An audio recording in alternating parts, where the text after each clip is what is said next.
روس کے صدر ولادیمیر پوتن نے 5 دسمبر کو نئی دہلی میں اپنے دورے پر بھارت کو بلا رکاوٹ ایندھن کی فراہمی کی یقین دہانی کروائی ہے، جبکہ امریکہ کی جانب سے روسی تیل کی خرید روکنے کے لیے بھارت پر دباؤ بڑھتا جا رہا ہے۔ یہ اعلان ایسے وقت میں سامنے آیا ہے جب امریکی صدر ڈونلڈ ٹرمپ بھارت پر 25% اضافی درآمدی ٹیرف عائد کر چکے ہیں اور روسی رعایتی خام تیل خریدنے پر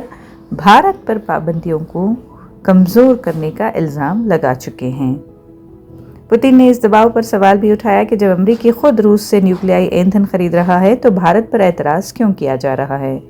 وزیر اعظم نریندر مودی نے یوکرین تنازع پر واضح کیا کہ بھارت غیر جانبدار نہیں بلکہ امن کے ساتھ کھڑا ہے، اور یہ بھی کہا کہ توانائی کی سلامتی بھارت اور روس کے تعلقات کا ایک مضبوط اور اہم ستون ہے۔ دونوں رہنماؤں کے درمیان یہ 4 برس بعد پہلی بالمشافہ ملاقات تھی اور پوتن کا یوکرین جنگ کے آغاز 2022 کے بعد بھارت کا پہلا دورہ تھا، جس میں جنگ کے حل کے لیے بات چیت پر زور دیا گیا۔ بھارت اور روس نے انڈیا روس اکنامک کوآپریشن پروگرام 2030 کو حتمی شکل دی، جس کے تحت تجارت، توانائی، دفاع، صحت، نقل و حرکت اور اہم معدنیات کے شعبوں میں تعلقات کو مزید مضبوط بنایا جائے گا۔ دونوں ممالک نے